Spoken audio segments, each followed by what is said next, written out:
ในวันที่20พฤศจิกายน2025อยู่ที่ห้องประชุมคณะโฆษณาพรมแขวงได้เปิดกองประชุมทาบทามบุคลากร3องค์การจัดตั้งมหาชนของตนขึ้นอย่างเป็นทางการโดยการเป็นประธานของท่านนางสุสดาโสภาห้องหัวหน้าคณะโฆษณาพรมแขวงมีพนักงานราชการภายในกรมกองเข้าร่วมอย่างพร้อมเพรียงโอกาสดังกล่าวท่านนางสุสดาโสภาได้ยกให้เห็นความหมายความสำคัญในการกะเกียมและดำเนินกองประชุม3องค์การจัดตั้งมหาชนให้กับบรรดาผู้เข้าร่วมรับรู้และเข้าใจ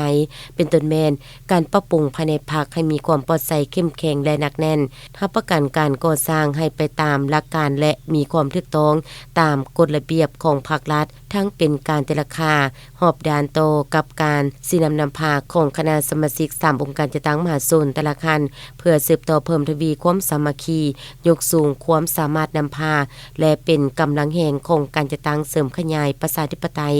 สื่อสู่สติปัญญาความรับผิดชอบของคณะภาคแต่ละคันและบรรดาองค์การจัดตั้งในระบบการเมืองและการกำหนดทิศทางคาดหมายสู่โซนแต่ละด้านให้สอดคล้องกับความเป็นจริงภาวะวิสัยรอบด้านสามารถจะตั้งปฏิบัติใดและยังได้ผ่านเงื่อนไขของผู้ที่จะลงสมัครเลือกตั้งเข้าเป็นคณะสมาชิกสาวหนุ่มแม่หญิงกรรมบาลของคณะโฆษณาพรมแขวงโดยเน้นใส่ความจำเป็นต้องมีทัศนะหลักมั่นการเมืองหนักแน่นมีความเป็นเอกภาพสูงต่อแนวทางของพรรคและมีความซื่อสัตย์บริสุทธิ์